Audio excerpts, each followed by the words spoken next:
Swak sa mga seafood lover ang putaheng magpapatakam sa atin ngayong gabi sa Midnight Express. Mala tamales itong putahe na may talangkana, may hipon pa. Susubukan na yan ni Mikael Daez.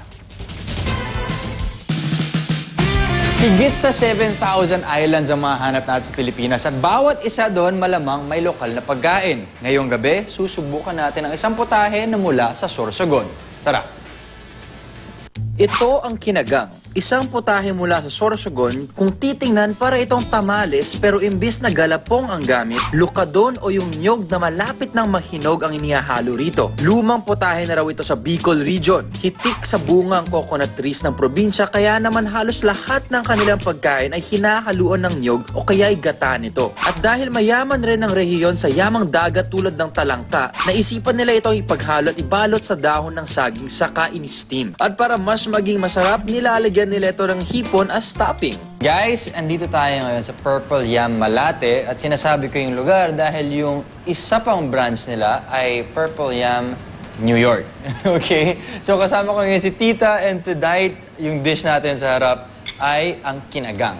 Ano po ba ang kinagang? Parang ang tamale, tama ka. Okay. Pero hindi bigas ang ginagamit. Yung original recipe niya, niyog talaga, yung mature coconut ang ginagamit. Pero kami yung lukadon, yung in-between stage ng buko and niyog. Subukan na natin to. Okay.